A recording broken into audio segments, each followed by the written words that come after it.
Já parou para pensar como um simples olhar pode estragar um dia inteiro? Ou como um sorriso, do nada, muda tudo? Parece mágica, né? Mas não é. Existe uma linguagem por trás disso tudo, uma linguagem universal das emoções. E é sobre isso que a gente vai conversar hoje, mergulhando no trabalho incrível do Dr. Paul Ekman. Pois é, quem nunca, né? A gente age no calor do momento e, segundos depois, vem aquele arrependimento. O problema é que uma palavra dura, dita na raiva, pode ecoar por dias, às vezes semanas. E isso vai minando a confiança, sabe? Vai desgastando aqueles relacionamentos que a gente mais valoriza. Então, bora nessa jornada? Nosso pato de hoje está bem estruturado, olha só.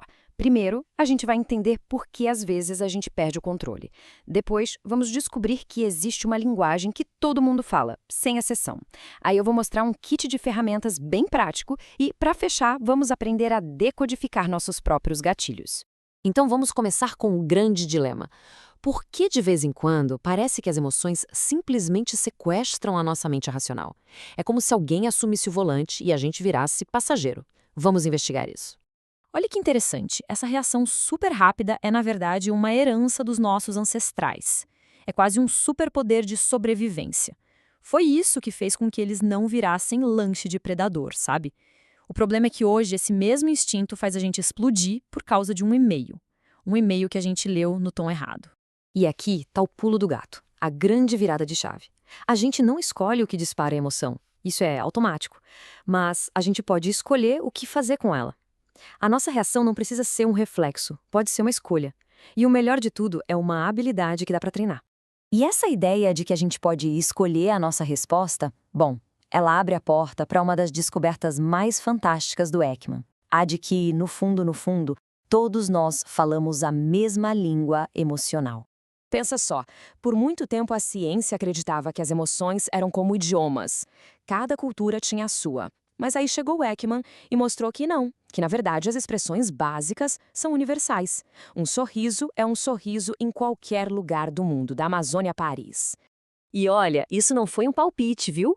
O trabalho dele foi super sério. Ele rodou o mundo, foi para os Estados Unidos, para o Japão e o mais incrível, ele foi até uma tribo em Papua Nova Guiné. Um povo que vivia completamente isolado, sem TV, sem filme, sem contato nenhum com o mundo de fora. E o resultado foi o mesmo. E o que ele descobriu? Que existem 7 emoções universais com expressões faciais que todo ser humano reconhece. São elas tristeza, raiva, surpresa, medo, nojo, desprezo e, claro, felicidade. É como se fosse a paleta de cores fundamental da nossa experiência como gente. Tá, mas aí fica a pergunta. Se as emoções são universais, por que um japonês e um brasileiro parecem se expressar de formas tão diferentes? A resposta está num conceito-chave: as regras de exibição. Pensa assim: cada cultura tem um conjunto de regras não escritas sobre quando, como e para quem a gente pode mostrar o que está sentindo. Por exemplo, no trabalho, mesmo frustrados, aprendemos a segurar a onda, né? Isso é uma regra de exibição. Ok, entender a teoria é muito legal, mas a parte boa mesmo é colocar em prática, certo? Então agora a gente vai abrir o nosso kit de ferramentas emocional. São 4 habilidades que, sério, podem mudar o jogo na nossa vida. Vamos lá! O primeiro passo é o mais básico, mas talvez o mais difícil. Perceber a emoção na hora que ela está acontecendo. Dar um nome para ela. Segundo, em vez de deixar a emoção tomar conta, a gente escolhe o nosso comportamento. Terceiro, fica mais atento às emoções das outras pessoas. E, por fim, o quarto passo, usar esse conhecimento sobre os outros com cuidado, de um jeito construtivo. É um processo, mas totalmente possível. Agora, vamos um pouco mais fundo. Por que certas coisas tiram a gente do sério e outras não? O que são esses gatilhos que disparam tudo isso dentro da gente? Pensa nos gatilhos como se fossem o sistema de alarme da nossa cabeça.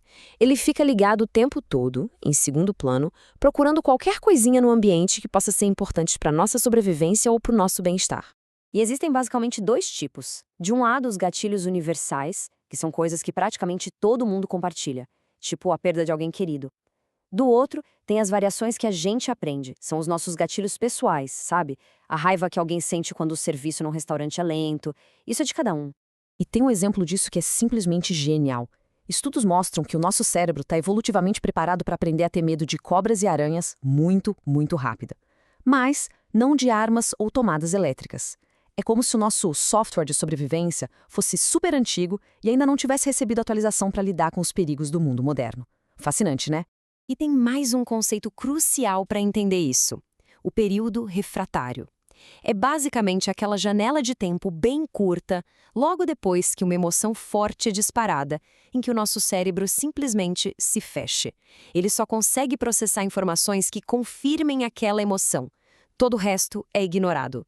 É por isso que discutir com alguém que está com muita raiva é quase impossível. Durante esse período, a pessoa está cega. Ela só vai procurar mais motivos para ter raiva, justificando e alimentando o sentimento. Qualquer informação que contradiga a raiva dela simplesmente não entra. É por isso que o famoso "vamos dar um tempo para a cabeça esfriar" funciona tão bem. Isso tudo nos leva a uma situação de Sylvan Tompkins, que foi o mentor do Ekman, e que muda toda a perspectiva. Ele dizia que as emoções são o que motiva nossas vidas. Ou seja, as emoções não são um bug, um problema a ser consertado. Elas são o próprio motor da nossa vida. Então a meta aqui não é tentar eliminar a raiva ou o medo. Seria impossível e até perigoso, porque elas são vitais para a nossa sobrevivência. O grande objetivo é outro, é entender essas emoções, é aprender a navegar por elas. E para a gente terminar, fica uma pergunta. Se fosse possível entender melhor as emoções de alguém, de quem seria? Talvez as do chefe, de um amigo, do parceiro ou parceira, ou quem sabe, as nossas próprias emoções?